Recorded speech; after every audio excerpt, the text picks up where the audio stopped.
এক বছর অপেক্ষা করে নিমন্ত্রণ আমন্ত্রণ এগুলোর কথা মাথায় না রেখেও একটা তারিখ মাথা করে এই তারিখটা যখন আসে তখন যত ব্যস্ততাই থাকুক আমার মনে হয় যারা খুব বেশি সমস্যায় না থাকে এখানে চলে আসার চেষ্টা করে অনেকেই অনেক কাজের সঙ্গে যুক্ত হয়ে গেছে বা নিজের এই যে কর্মকাণ্ডের পরিধির বাইরেও একটা নিজস্ব পৃথিবী তৈরি করেছে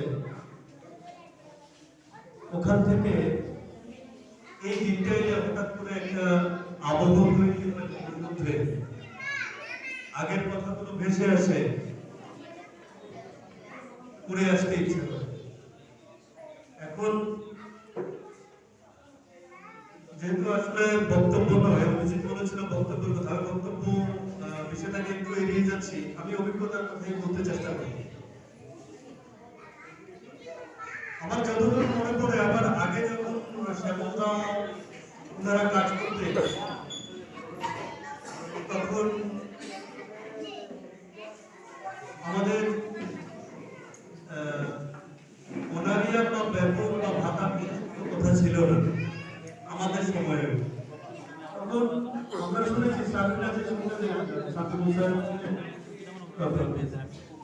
বলতেন যে একটা গাড়ি ভাড়া তোমাদের দেওয়া হবে তোমরা করবে তোমাদের জন্য একটা জায়গা নির্ধারণ করা আছে সেখানে যে ইন্টারভিউ দিয়েছো ইন্টারভিউতে সফলতা পেয়েছো নিযুক্তি পেয়েছো তাদের জন্য একটা গাড়ি ভাড়ার মতো একটা ধরা থাকে টিকিট খরচা থাকবে 500 টাকা এরকম একটা কিছু আমাদের সময়ে সেটা বেড়ে 1000 টাকা হয়েছে আর আমার কাজের জায়গা ছিল কমতি বকামাল থেকে কমতি যে কোনো হবে তখন এই যে যাওয়া এবং আসা এতেই আমার চলে যেত প্রায় 1500 টাকার মতো পেলাম 1000 টাকা 1500 টাকার মতো খরচা হয়ে যেত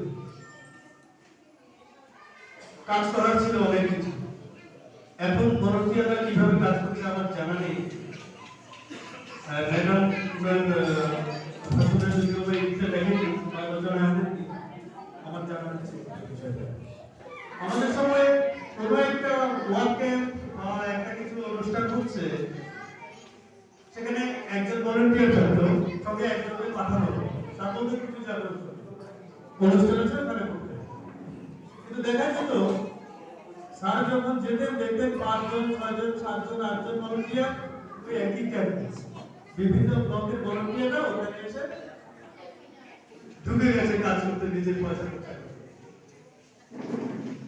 মানে কি আমার পথে কাজ না আমি ওখানে না গেলেও পারি কিন্তু গিয়ে হাজির হতে শুধু ভলান্টিয়ার নয় কিছু ক্লাবের সিনিয়র ভলান্টিয়ার ক্লাবের সঙ্গে যুক্ত যারা ছিল মানে নেহেরু গ্রুপের যে ভলান্টিয়াররা ওরাও তখন যুক্ত হয়ে যেত এটা কাজের একটা পরিবেশ তৈরি হয়ে যেত কেন কাজ করছে কেন কাজ করবে এ বিষয়ে কোনো পর্যালোচনা বা কোনো চিন্তার বিষয় ছিল না এখন আছে আমি এটা তোমরা কেউ খারাপ ভাবে নেবে না আমি চাইছি না তোমাদের মনে আঘাত দেওয়ার জন্য আমি প্রথমে একটা সময় লক্ষ্য করেছি যে এটা একটা চাকরির দিকে মানে চাকরি যেমন একটা বিষয় ওইদিকে পথ পরিবর্তন করে দিয়েছে মাসের শেষে একটা মাস ধরা হবে এবং আমাকে সে পয়সাটা দিতে হবে আমি আমার কাজ করতে পাঠিয়ে দিতে চাই না জানি নেহরু যুব কেন্দ্রের আসলে মূল বিষয়টা এখানে নয় বিষয়টা আরো গভীর এখানে কাজ করানোর জন্য ছেলে মেয়েদের ডাকা হয় না একদম স্পষ্ট একটা কথা বলে রাখতে হবে কাউকে কাজ করানোর জন্য ডাকা হয় না। ইন্টারভিউতে পাস করার পরে যে তোমার কাজ করতে হবে এজন্য ডাকা হয় যে ইন্টারভিউ দিয়েছে ওর মধ্যে কাজের একটা বিষয় অবশ্যই তারা খুঁজে পেয়েছে যে লোকটা নাকি তার এলাকায় গিয়ে যুবক যুবতীদের মানে যুবদের কাজ করার জন্য শক্তি সঞ্চয় করে দিতে পারবে, তৈরি করতে পারবে, কাজের আগ্রহ তৈরি করতে পারবে। কি কাজ? শুধু সঞ্চয় নয়, নিজের জন্য না, যেটা সমাজ গঠন করা যায়। পরিষ্কার একটা কথা, ভলান্টিয়ারের দায়িত্ব হচ্ছে সে তার এলাকায় ওই লোকগুলোকে তার সমাজ গঠনের জন্য উদ্বুদ্ধ করবে, মানুষ হিসেবে তৈরি করার কাজে অংশগ্রহণ করবে। এখানে বেতনটা মানে যে ভলান্টিয়ারকে যে খরচা বাবদ যে টাকাটা দেওয়া হয় সেটাকে বেতন হিসেবে আপনারা কেউ ধরবেন। এটা একটা সময়ের জন্য আপনি নিযুক্তি পেয়েছেন, আপনাকে নিযুক্ত করা হয়েছে, সেই জায়গায় এসে আপনি ওই সময়ে এই টাকায় খরচা করে যতটা সম্ভব কাজ করবেন। এ হচ্ছে কথা। এবার একটা বিষয় আছে যে আমি এই কাজটা করলাম, পরবর্তী সময় আমি কি করি? শুধুমাত্র তৈরি করার কাজ। পৃথিবীতে সব প্রাণীদের খেতে হয়, শুধু মানুষ নয়। সব প্রাণীরাই খায়, সব প্রাণীরাই বাঁচার জন্য লড়াই করে। তাহলে আমাদের এত আয়োজন কেন? আমরা কি করতে চেষ্টা করছি?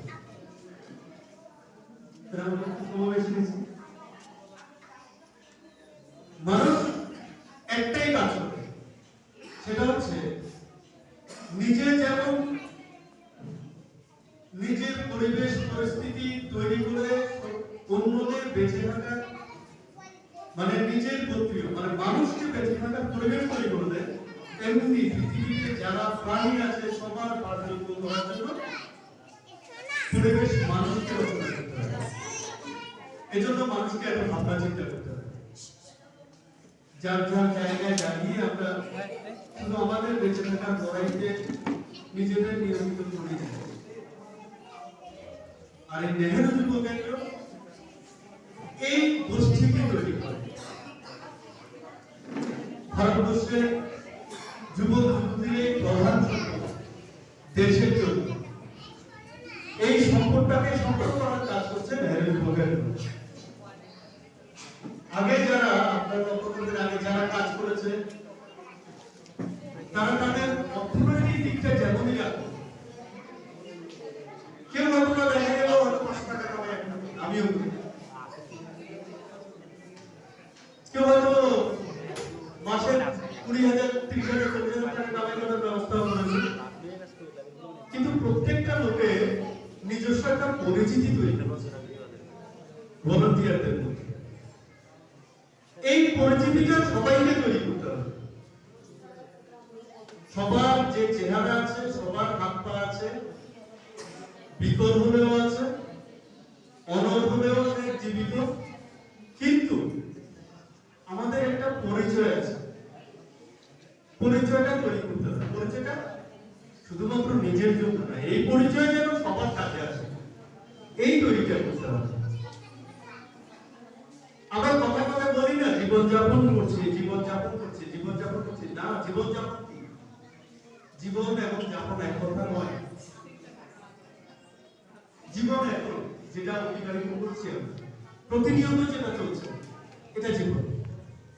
যাপন সেটা ভিন্ন বিষয়, সেটা আমরা রেখে যাব, যেটা মরার পরেও থাকে। জীবনে যা কিছু সঞ্চিত বিষয় সেটা খারাপ হতে পারে, ভালো হতে পারে, সেই সঞ্চিত বিষয় যেটা মানুষ তার জীবন চলাকালীন সময়ে ওই মানুষটাকে স্মরণ করবে, সেটা হচ্ছে যাপন। এই যাপনটা সুন্দর যেন। টিকিট পাইছি তো, অনেক কথা হয়েছে। ঠিক ছিল। প্রথম শুরুতেই বলেছিলাম অনেক কথাই জমে থাকে, অনেকদিন অপেক্ষা করে এখানে আসবো, আসলে অনেক কথা বলতেই পারি। সবাই ভালো থাকবেন, সুস্থ থাকবেন, যারা আছেন থাকবেন, যারা নেই তাদেরকে যুক্ত করবেন, সমাজের জন্য কাজ করবেন। ভালো থাকবেন, সুস্থ থাকবেন। নমস্কার।